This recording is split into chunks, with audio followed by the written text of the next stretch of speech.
Blackstone presents In Defense of the Second Amendment by Larry Correia. Foreword by Nick Searcy. This book is read by John Mclain. A well-regulated militia, being necessary to the security of a free state, the right of the people to keep and bear arms shall not be infringed.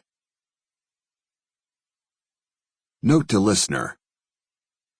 Book publishing takes time, and since this went to press, the U.S. Bureau of Alcohol, Tobacco, Firearms, and Explosives has likely changed its regulations, because, well, as an organization, it is malicious, capricious, malignantly dysfunctional, and generally sucks.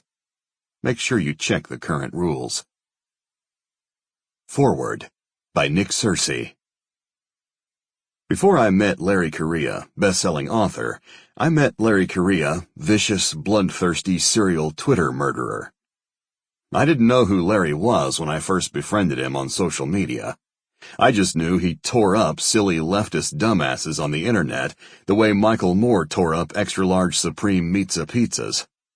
And Larry did so hilariously, with biting sarcasm, incisive wit, and invincible logic.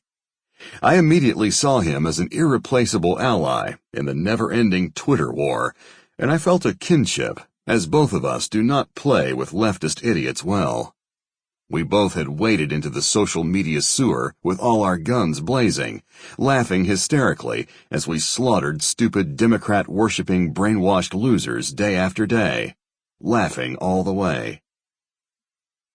It was only later that I realized that Larry was also a great and prolific fiction writer, with an output as long as my acting resume, and that Larry was exactly the rare kind of conservative I had been saying for years that we needed. The conservative who created art.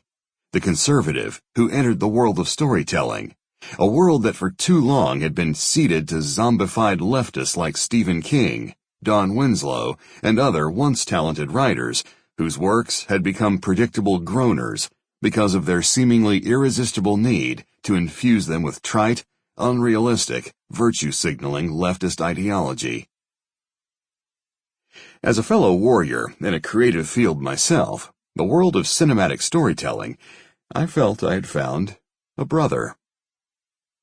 In reading Larry's Monster Hunter novels, you realize that underpinning all the exciting action, banter, and bloodshed, there is a strong, sensible moral code, a code that goes beyond mere legality and enters the realm of right and wrong.